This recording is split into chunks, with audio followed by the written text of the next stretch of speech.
کہ ٹیلی ویژن میں جو مشہور سیلیبریٹیز ہوتی ہیں نا, ان کے میاں بیوی میں جب اختلاف ہو جائے نا تو یہ تو بہت ہوتا ہے. شوہر سے انٹرویو لیا جاتا ہے, وہ بیوی پہ الزام لگا رہا ہوتا ہے, اور عورت سے انٹرویو لیا جائے تو وہ شوہر پہ.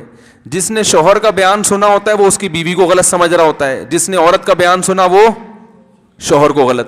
حالانکہ آپ کے پاس کیا دلیل ہے کہ جب ان کے درمیان علیحدگی ہو جائے تو یہ اتنے نیک ہیں کہ ایک دوسرے پر کوئی الزام نہیں لگائیں گے, ایک دوسرے کی پازیٹیو چیزوں کو ہائی لائٹ کریں گے؟ یہ ممکن ہے؟ یہ تو 0.001% لوگ ہیں. جب لڑائی ہو گئی تو اب تو ہر آدمی دوسرے کی, عورت کو موقع ملا وہ شوہر کو ذلیل کر دے گی, شوہر کو موقع ملا وہ عورت کو ذلیل کر دے گا. تو آپ کا اس موقع پر جو موقف ہونا چاہیے, بھائی ہم نے دونوں کی باتیں نہیں سنی ہے لہذا ہمیں نہیں پتا حقیقت کیا ہے. بلکہ جو مثبت سوچ والا آدمی ہوگا وہ ایسے موقع پہ شوہر سے کہے گا کہ جب آپ کی وائف سے علیحدگی ہو گئی تو بس ہو گئی نا, اب اس کو ذلیل کرنے کی ضرورت کیا ہے؟ آپ انٹرویو دے کیوں رہے ہیں؟ اگر کوئی ٹی وی اینکر آپ سے آگے پوچھ رہے کہ کیوں علیحدگی ہوئی, کیا ہوا تھا, آپ بولو بھائی تمہاری بہن تھی, وہ تمہاری بیٹی تھی, تمہیں کیا تکلیف ہے ہمارے گھریلو حالات میں گھسنے کی؟ اور اگر عورت سے انٹرویو لیا جاتا ہے کہ آپ کے میاں کے درمیان علیحدگی کیوں ہو گئی, تو اس کو چاہیے بولے بھائی آپ کو کیا تکلیف ہے, ہمارا آپس کا مسئلہ تھا, شادی ہماری مرضی سے ہوئی, علیحدگی ہماری مرضی سے ہو گئی, میں کیوں اس کے راز کو دنیا کے سامنے فاش کروں؟ ہونا یہ چاہیے مگر ہو یہ نہیں رہا. اور پھر اس پہ لوگ سب ہاں واقعی ٹھیک ہے نا, ہاں اچھا ایسے وہ ایک اس سے کیا ہوتا ہے, دونوں طرف میں جو دشمنی تھی وہ کم ہونے کے بجائے بڑھ جاتی ہے.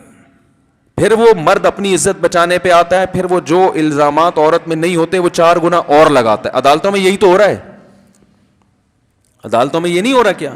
جھگڑے دیکھو ذرا عدالتوں میں جا کے, وکیل سمجھا رہے ہوتے ہیں کہ طبیعت سے نا اس کو ایسا نچا دینا ورنہ وہ تمہیں نچا دے گا. میاں بیوی میں جھگڑے ہوتے ہیں نا, تو عورت اگر عدالت پہنچ جائے تو وکیل نے اس کو پٹیاں پڑھائی ہوئی ہوتی ہیں کہ تم یہ بھی کہنا اس نے زندگی کو بھر کبھی نان نفقہ نہیں دیا, مارتا پیٹتا بھی تھا, وہ پورا اس نے نا کمپوز کر کے رکھا ہوا ہوتا ہے, اس پہ سائن کر لو, باقی صرف نام تمہارا ڈالنا ہے اس میں نے فلاں کی جگہ تمہارے میاں کا نام آ جائے گا. ہمارے پاس تو عدالت کھلا کے وہ ڈاکومنٹس آتے رہتے ہیں نا لوگ فتویٰ لینے کے لیے, سب کے ایک ہی جیسے ہوتے ہیں. سب عورتوں کا ایک الزام ہوتا ہے, لڑکیوں سے غلط تعلقات,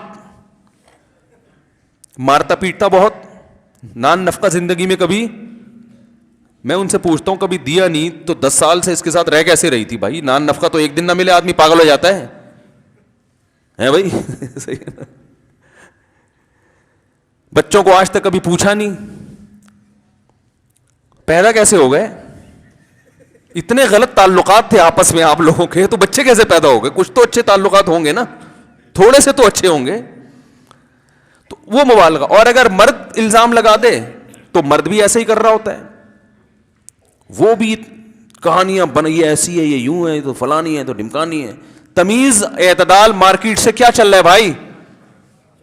سب سے مہنگی چیز جو مارکیٹ میں تمیز صحیح حقیقت بتاؤ, اعتدال اور تمیز. قرآن کے الفاظ دیکھو, لا یجرمنکم شنآن قوم علی الا تعدلوا, اے ایمان والو کسی قوم سے دشمنی تمہیں اس پر نہ ابھارے کہ تم عدل کے راستے کو چھوڑ دو. دشمنی میں بھی بات اعتدال سے کرو. بھائی الگ ہی ہونا ہے نا, تو تمیز سے بھی تو ہوا جا سکتا ہے.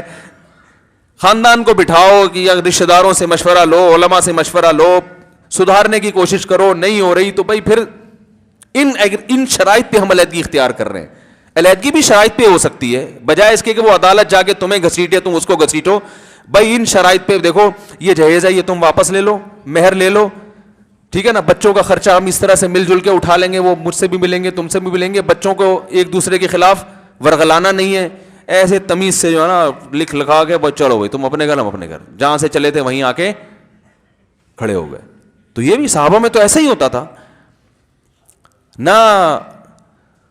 نکاح اتنی سستی سے ہوگا نکاح جو ہے کہ اللہ کی پناہ, وہ سستی کا نتیجہ بچے بھگتتے ہیں. پھر بچے ابھی جوان ہوتے نہیں, ابا بوڑھے ہو چکے ہوتے ہیں. مفتی طارق مسعود صاحب کی روزانہ شارٹ کلپ ویڈیو حاصل کرنے کے لیے ہمارا چینل سبسکرائب کریں اور بیل آئیکن کو دبانا مت بھولیں. جزاک اللہ.